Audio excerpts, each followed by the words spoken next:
অন্নপূর্ণা স্বরূপা শ্রী শ্রী মা। এ তথ্য পেলাম অরিন্দম চক্রবর্তী মহাশয়ের থেকে। একদিন মা পুজো সেরে উঠেছেন, এমন সময় রাঁধুনি এসে বলল, মা চাল বাড়ন তো। সাধারণত প্রতিদিন হাঁড়িতে চাল চাপানোর আগে মাকে জিজ্ঞেস করে নেওয়া হতো কতজনের চাল নেওয়া হবে।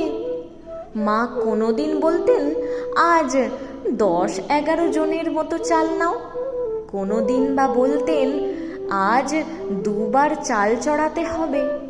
সত্যি দেখা গেল সেদিন জনাবেশ ভক্ত এসে হাজির।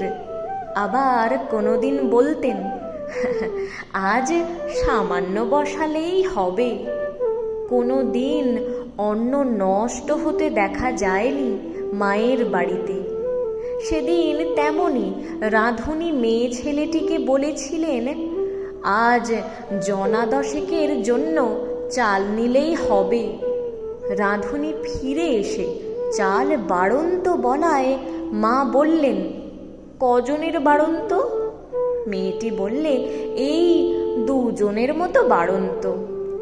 মা বললেন, যাও দেখি আরেকবার মেপে দেখো। সে বলে, মা আমি 3 বার মেপে এলুম।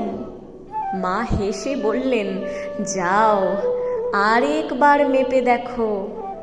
রাঁধুনি চুপচাপ গিয়ে পুনরায় চাল মেপে দেখে পুরো কাঁটায় কাঁটায় 10 জনের বরাদ্দ চাল রয়েছে হাঁড়িতে।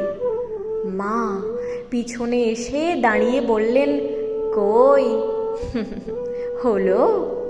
মেয়েটি তো হতভম্ব। 1 দিন 2 দিন নয়, এরকম প্রায়শই হতো। শুধু চাল ডাল নয়, শাকসবজি পর্যন্ত। ভাড়ার ফাঁকা মা বলতেন, গিয়ে ঠিক করে দেখ পাবে খন। আশ্চর্য, ফিরে গিয়ে সত্যি সেদিনকার মতো শাক সবজি মশলা ইত্যাদি পাওয়াও যেত। মাকে এই বিষয়ে রাঁধুনি বেশ কয়বার প্রশ্ন করলে মা হেসে জবাব দিতেন, ও কিছু নয়, তুমি কাজের চাপে খেয়াল করনি, প্রথমবার মাপতে ভুল করেছিলে। রাত্রিবেলা সকলের আহার হয়ে যাওয়ার পর পদ্মা পার অর্থাৎ পূর্ববঙ্গ থেকে স্ত্রী এবং পুরুষ মিলে 6-7 জন ভক্ত এসে উপস্থিত। তো সেখানে আমি পরিবেশন করছিলাম। জানতাম যে হাঁড়িতে ভিজে ভাত আর নেই। মা বললেন, হাঁড়িতে ভাত আছে।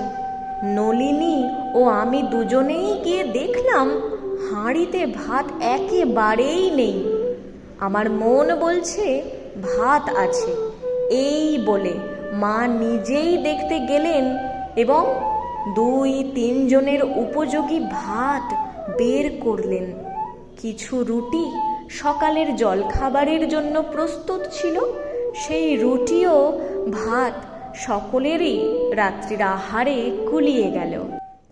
এ তথ্য লিখছেন চিত্তরঞ্জন দাস, পরবর্তীকালে যিনি স্বামী মুমুক্ষানন্দে পরিচিত হয়েছিলেন। জয় মা অন্নপূর্ণা।